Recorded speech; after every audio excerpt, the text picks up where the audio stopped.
ილის არხი, რადიო იმედზე. დავით მაღლაფერიძესთან ერთად.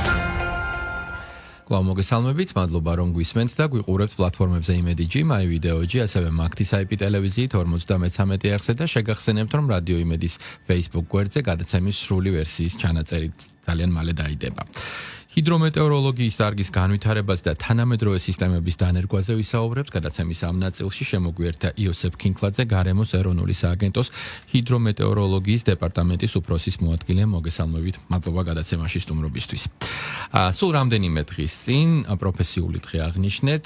მე მინდა საზოგადოებას ვუთხრათ თქვენი ექსკურსი შევთავაზოთ დარგის განვითარების, რომ ფაქტია რომ ის ყოველ ჩვენთაგანს ახალ, ასე ვთქვათ, შესაძლებლობებს აძლევს, ეს ინფორმაცია მნიშვნელოვანია ჩვენი ყოველდღიურობისთვის, ამიტომ თავისთავად ხვდებით რომ ის რაც დღეს ტექნიკურმა ვთქვათ შესაძლებლობებმა მოგცა თავის დროზე ალბათ ასე არ იყო და პირველისად გილოცავთ ამ პროფესიულ დღეს და მინდა რაღაცნაირად თვალი გადავავლოთ და გადაგვავლებინოთ სწორედ თქვენ აი ამ გზას განვლილს რომელმაც მოგიყვანათ დღევანდელ დღემდე. მოგესალმებით, პირველ რიგში მადლობას მოგახსენებთ გადაცემაში მოწვევისთვის, მივესალმებით თქვენ რადიო მსმენელებს და ასევე მაყურებელს, ასევე ვისარგებლებ თქვენი ეთერით და მიულოცავ ჩემს კოლეგებს, ყველა ამ დარგში ჩართულ პროფესიონალს, მართლაც მნიშვნელოვანი დღე გახლავთ, 23 მარტი, რომელიც აღინიშნება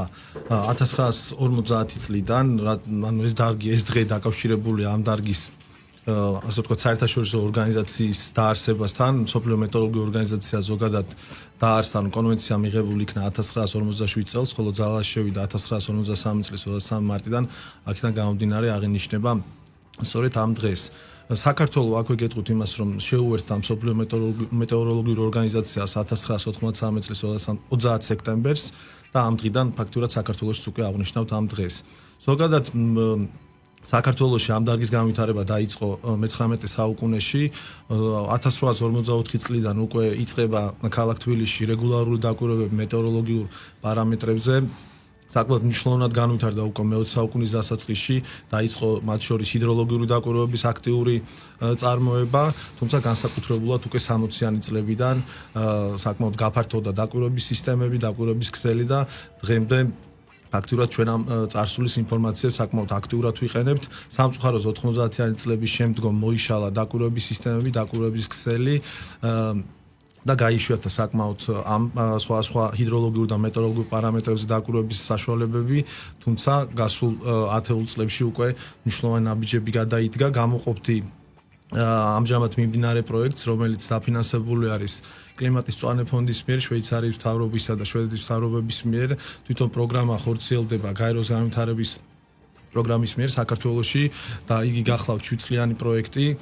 პროგრამის სახელი გახლავთ კატასტროფების რისკების შემცირება საქართველოში და სწორედ ამ პროგრამის ფარგლებში ჩვენ შევძელით მნიშვნელოვნად გაგვეფართოვებინა დაკვირვების სისტემები, მათ შორის გაგვევითარებინა საპროგნოზო სისტემები და ამჟამად მიმდინარეობს აქტიურად სხვა ტექნოლოგიების დანერგვა იმისთვის, რომ ადრეული შეტყობინების სისტემები გახდეს უფრო თანამედროვე და იყოს მორგებული საჭიროებებზე. კი ბატონო, ვიდრე ვისაუბრებთ უშუალოდ რა გაკეთდა და ჩავშლით ამ თემას, დამეთანხმებით რომ ჩვეულებრივი რიგითი ადამიანისთვის თქვენ სამსახურთან, სპეციალობასთან, საქმიანობასთან შეხება იწყება ყოველი დილის გათენებით, როდესაც უნდა დაიგეგმოს დღე და როდესაც გვაქვს პროგნოზი თუ თქვათ კონკრეტულ ტერიტორიაზე რა ამინდი შეიძლება იყოს.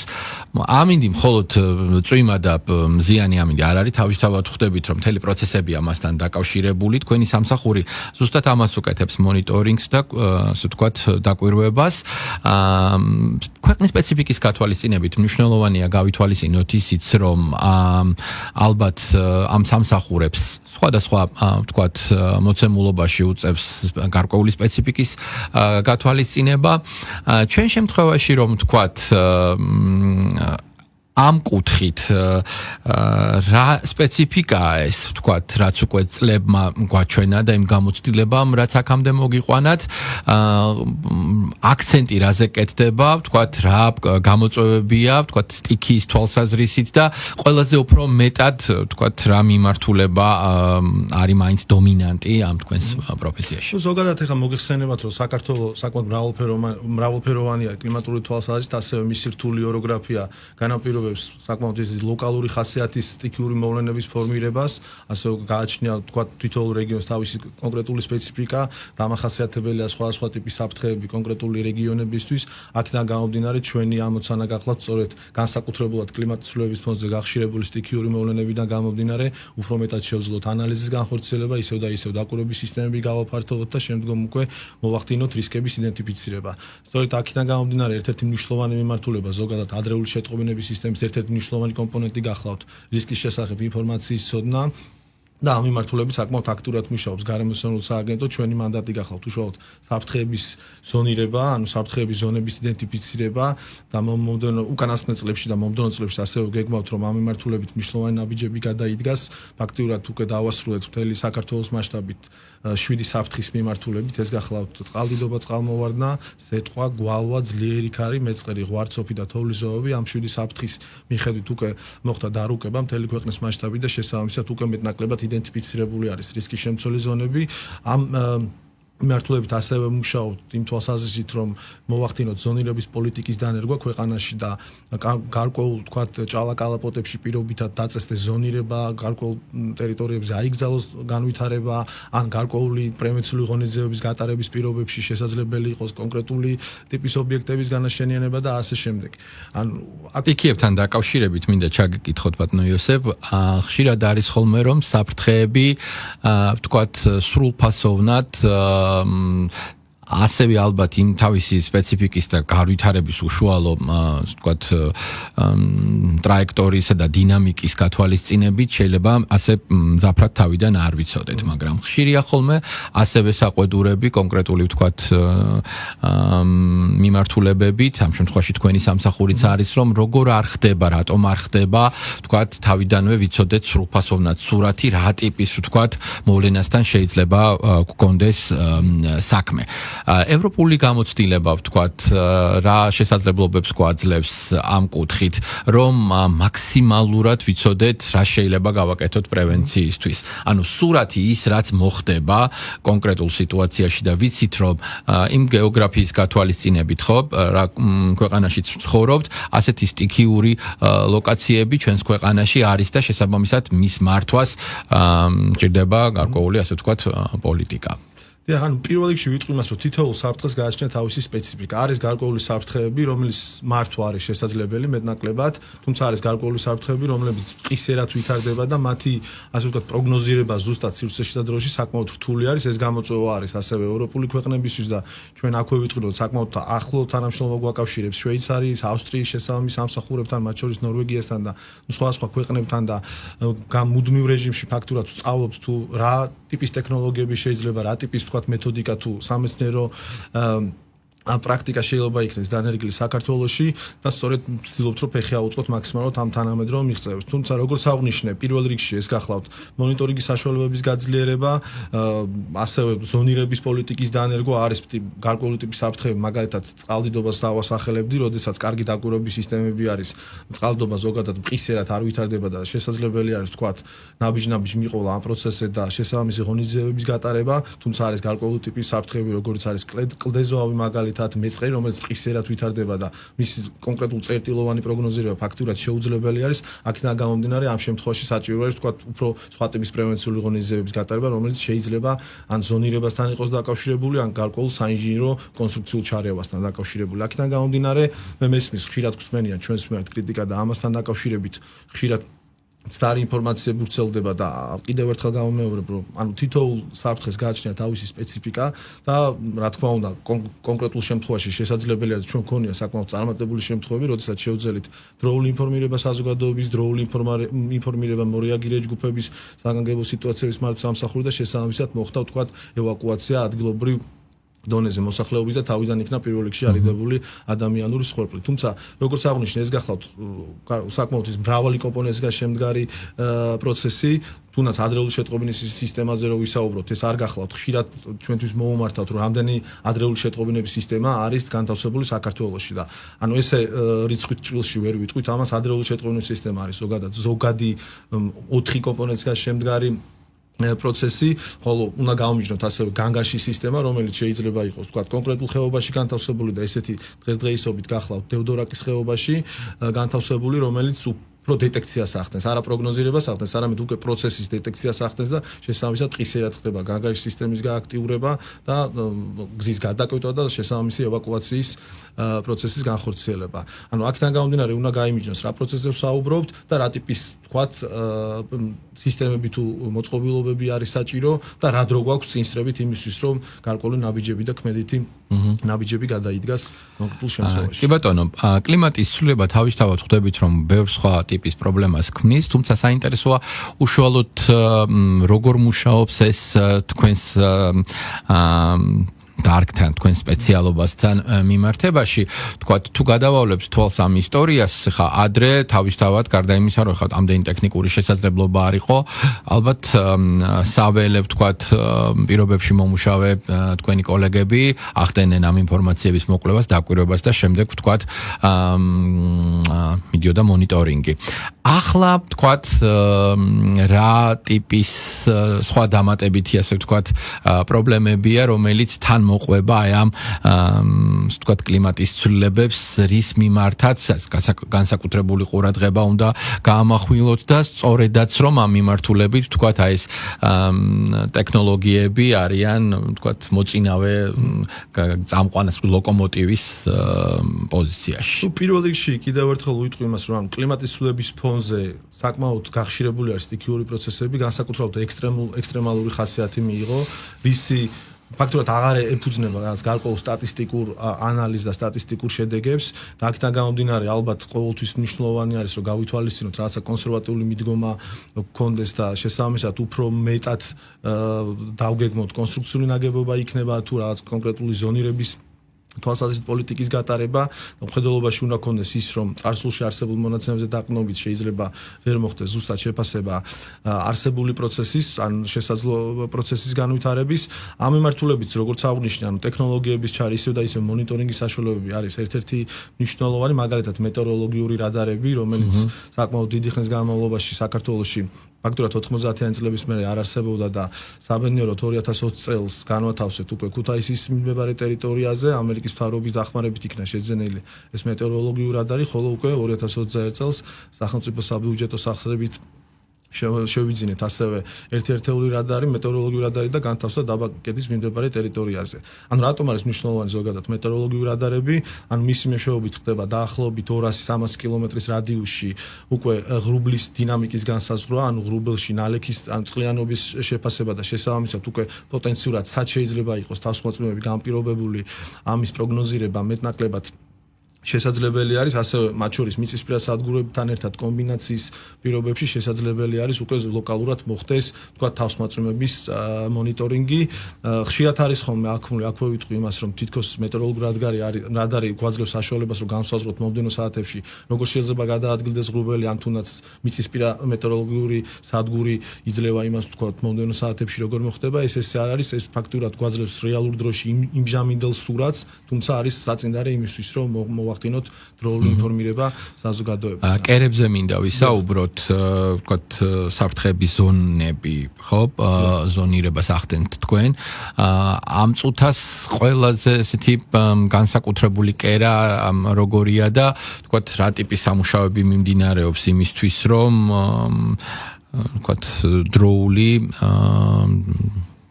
სამუშაო პროცესი წარიმართოს, რომ ვთქვათ, რაღაცა არ მოხდეს იმგვარად რომ შემდეგ გარკვეული ზიანი მივიღოთ.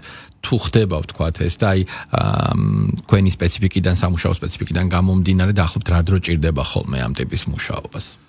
დიახ, ანუ როგორც აღნიშნე რეალურად, ანუ ყველა პროცესის მიმართულებით, ანუ განსხვავებული სპეციფიკა არის, ანუ წყალდობა, წყალმოვარდნების თვალსაზრისით მაგალითად გამორჩეული არის გურიის რეგიონი, მათ შორის იმერეთის რეგიონი, აღმოსავლეთ საქართველოში მაგალითად მდინარე ალაზნის შენაკადები. აი ყველა საინტერესებს ახლა და ხედავდით როგორი აქტუალური იყო ეს თემა რამდენიმე კვირის წინ უხვი ნალექი, რომელიც შემდეგ უკვე უნდა დადნეს. ახლა ეს პროცესია. და როგორც წესი ამ დროს ვთქვათ ეს უხვინალექი ქმნის ხოლმე გარკვეულ ვთქვათ საფრთხებს და გამოწვევებს. შეგვიძლია მივცეთ ინფორმაცია საზოგადოებას, რომ ვთქვათ რა ხდება ამ ეტაპზე, როგორ მიმდინარეობს ეს პროცესი და არის თუ არა რაიმე ვთქვათ ისეთი, რაც ასევე შეიძლება საფრთხის შემცველი იყოს. ორი სამი კვირის წინ ჩვენ გქონდა საკმაოდ დიდი უხნალექი, ატმოსფერული ნალექი თოვლის სახით დასავლეთ საქართველოში, განსაკუთრებით ეს იყო იმერეთის, აჭარის და გურიის რეგიონები. რა თქმა უნდა, ჩვენ ვახდენთ მუდმივ მონიტორინგს ამ მიმართულებით, ასევე საველე ექსპედიციური სამუშაოები განხორციელდა და შეფასდა თოვლში წყლის შემცველობა, რაც ძალიან მნიშვნელოვანი პარამეტრი გახლავთ იმისთვის, რომ მოვახდინოთ პროგნოზირება უკვე რა შეიძლება განვითარდეს. ჯერჯერობით, საკმაოდ მშვიდობიანად მიმდინარეობს პროცესი, რა თქმა უნდა, წყლის დონეები, ეს არის ბუნებრივი პროცესი გაზაფხულზე, წყლის დონეების მომატება მდინარეებზე და მოსალოდნელი არის, რომ ეს პროცესი გაგრძელდება. აქ არის საკმაოდ მნიშვნელოვანი ის, რომ არ მოხდეს თავსმაწვიმების თანდართვა თოვლის დნობაზე, ანუ ტემპერატურის მყისიერი მატება თავსმაწვიმებთან კომბინაცია შესაძლებელი არის, ვთქვათ, ამ თავსმაწვიმის პროგნოზი შესაძლებელია. თავსმაწვიმის პროგნოზი შესაძლებელია, მაგრამ 2-3 დღით ადრე. არ ვერ ვიტყვით ახლა გრძელვადიან პერსპექტივაში თავსმაწვიმებს რაღაც ლოკალური პროგნოზირება ეს შეუძლებელი არის. აქედან გამომდინარე ჩვენ მივყვებით პროცესს, მუდმივ რეჟიმში ვაკვირდებით, გვაქვს განთავსებული მდინარეებზე წყლის დონის ზომები, ასევე ნალექ-ზომები, ვახდენთ პროგნოზირებას და შესაბამისად, როგორც კი იქნება რაიმე საფრთხე, საშიშროების დროულად მოვახდენთ შესაბამის სამსახურების და საზოგადოების ინფორმირება. კი ბატონო, ჩვენ ვთქვით, რომ ყველა ჩვენთაგანის ცხოვრებაზე ახდენს თქვენი საქმიანობა თავის გავლენას, მაგრამ განსაკუთრებული ეფექტი აქვს მას ეკონომიკაზე, სოფლის მეურნეობაზე, ტურიზმზე.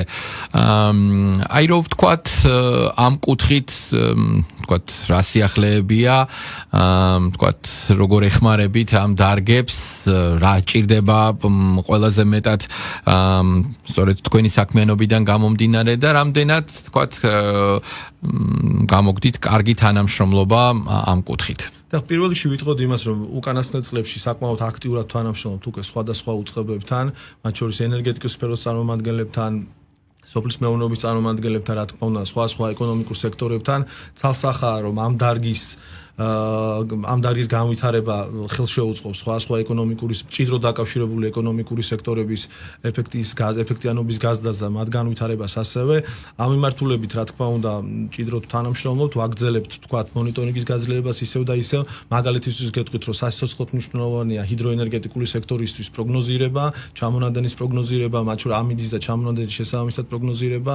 და ყოველდღიურ რეჟიმში აწვდით ამ ინფორმაციას, თუ აი როგორ არის დაახლოებით. იმიტომ რომ ნახეთ თუ სწორად მახსოვს ის ინფორმაცია, რომელსაც თქვენ ამუშავებთ ადგილობრივ დონეზე თვითმმართველობებს, ვთქვათ, აქვთ ხელმისაწვდომობა ამ ინფორმაციის, შემდეგ აი რა ხდება, ვთქვათ, კონკრეტულ უწყებებთან თანამშრომლობის, ვთქვათ, რა სპეციფიკაა ესეც რო ახსნათ და გარდა ამისა, ასევე რამდენადაც მახსოვს, წლიური ანგარიშიც გაქვთ ხოლმე, თქვენ რომელსაც აქვეყნებთ მუდმივად. დიახ, ამ გაზაფხულზე ხდება ხოლმე ამ ჩამონადენის პროგნოზირების გავრცელება, როგორც აღნიშნეს პირველ რიგში ენერგეტიკის სექტორისთვის არის ძალიან მნიშვნელოვანი. პრინციპში, რეალურ დროში მონაცემები და მათი გაზიარება ჯერჯერობით ესე ვთქვათ არ ხდება, თუმცა გარკვეულ შემთხვევებში გვაქვს კონკრეტულ უწყებებთან თანამშრომლობა და უფრო იზრდება მოთხოვნა სხვა ორგანიზაციებიდან, უწყებებიდან. ჩვენი მთავარი ამოცანა არის ისევ და ისევ ვიტყვი, რომ გავზარდოთ მონიტორინგის საშუალებები და მივაწოდოთ ინფორმაცია, ჯერჯერობით ეს მიმდინარე პროცესი გახლავთ და რა თქმა უნდა, ერთ-ერთი მთავარი გამოწვევა გახლავთ ის, რომ 90-იან წლებიდან გაიშვათებული იყო მონაცემები და თუნდაც დღეს ჰიდროენერგეტიკული ობიექტების დაგეგმარება, ან თუნდაც სამელიორაციო სისტემების დაგეგმარება არის გარკვეულწილად რთული, იმიტომ რომ მწირი ინფორმაცია არის. სწორედ ამ კუთხით სხვა დონორული ორგანიზაციები გვეხმარებიან. ერთ-ერთი მნიშვნელოვანი პროექტი გახლავთ ახლა მიმდინარე მსოფლიო ბანკის მიერ, რომელიც მიზნად ისახავს სამელიორაციო სისტემების განვითარებას და ცხადია ამ მონაცემების და ამ ჰიდროლოგიური მონაცემების და სადამკვირვებლო ქსელის გარეშე შეუძლებელი არის ამ სისტემების ეფექტური განვითარება და შემდგომ ოპერირება. აქედან გამომდინარე ამ მიმართულებითაც საკმაოდ აქტიურად მუშაობთ. აქვე ვიტყვი იმას, რომ ინერგება ამჟამად საინფორმაციო სატელეკომუნიკაციო სისტემა, რომელიც შედგება რამოდენიმე კომპონენტისგან. გასულ წელს ჩვენ აგვისტოში გავაფორმეთ ხელშეკრულება ფინეთის მეტეოროლოგიურ ინსტიტუტთან, რომელიც გახლავთ ერთ-ერთი წამყვანი ზოგადად სოფლიოში და რომელმაც ვისაუბრეთ ჩვენ ამ სტუდიაში ამ თემაზე. დიახ, და ფაქტურად მათი პროდუქტების დანერგვით კიდევ უფრო მეტად შესაძლებელი გახდება ხელმისაწვდომობა ამ ინფორმაციაზე. დღესდღეობით სამწუხაროდ ცოტა მწირი ტექნოლოგიური, ასე ვთქვათ, საჯარო სერვისები გვაქვს, თუმცა როგორც აღნიშნე, როგორც კი ამ სისტემის დანერგვა დასრულდება, რომელიც დაგეგმილია მიმდინარე წლის ბოლოს, უკვე მომდევნო წლიდან შესაძლებელი იქნება ამ ინფორმაციის ხელმისაწვდომობის თანამედროვე ტექნოლოგიებით მიწოდება და შემდგომში კიდევ ერთხელ ვიტყვი, რომ ჩვენი მომდევნო წლების 3-5 წლის მთავარი გეგმა გახლავთ ის, რომ მაქსიმალურად გავხადოთ ჩვენი ინფორმაცია, ჩვენი მონაცემები და სერვისები ხელმისაწვდომის სხვადასხვა ტექნოლოგიების საშუალებით, როგორც გახლავთ მაგალითად მობილური აპლიკაცია, ვებ აპლიკაცია და ასე შემდეგ. რადგან მობილურები ვახსენეთ და აპლიკაციები არაერთი აპლიკაცია, რომელიც გვაძლევს შესაძლებლობას ვიცოდეთ დაახლოებით რა ტიპის თქვათ ამინდი შეიძლება გქონდეს კონკრეტული პერიოდის განმავლობაში, ხო, როგორც მოკლე ისე გრძელვადიან პროგნოზში. სერვისებზე მინდა გკითხოთ, თქვათ ის სერვისები, რომელიც დღეს არის აქტუალური, იყო დრო მაგალითად 90-იანები ახსენეთ რამდენჯერმე და ფაქტობრივად ამინდის პროგნოზი ცაში ახედვით შეიძლებოდა რომ გაგერკვია რა იქნებოდა, მოშლილი იყო ეს სისტემა. ახლა ეს მზაობა თქვათ წინასწარი თადარიგის და შეტყობინებები თანამედროვე ტექნოლოგიების ეპოქაში ყველა ჩვენთაგანს გვაქვს კონკრეტულ მოწყობილობაზე მიბმული. აი რა სერვისების თქვათ და სიახლეების დანერგვა მოიტანა ამ დრომ, ასე ვთქვათ, კიდევ დამატებით თქვენ ახსენეთ ადრეული გაფრთხილების სისტემის მუშაობა და მისი გამართვა, კიდევ რა დამატებითი ვთქვათ სერვისები ჩნდება აქტუალური რა არის და რომელიც ვთქვათ თქვენთან მიმართებაში ინერგება. ახლა პირველ რიგში ვიტყვი და დავაანონსებ იმას, რომ მომდევნო წლიდან უკვე საქართველოში იქნება ქართული აპლიკაცია ხელმისაწვდომი და ესეც გახლავთ ერთ-ერთი კომპონენტი ზუსტად ამ ფინეთის მეტეოროლოგიის ინსტიტუტთან თანამშრომლობის, რაც ნიშნავს იმას, რომ უკვე ქართულ ენაზე იქნება ხელმისაწვდომი როგორც ამინდის შესახებ ინფორმაცია, ასევე გაფრთხილებების შესახებ ინფორმაცია და მოქალაქეებს შეეძლებათ გამოიწერონ კონკრეტული მუნიციპალიტეტი ან კონკრეტული რეგიონი და შესაბამისად რაღაც კონკრეტული გაფრთხილების პირობებში მიიღონ ინფორმაცია ამასთან დაკავშირებით.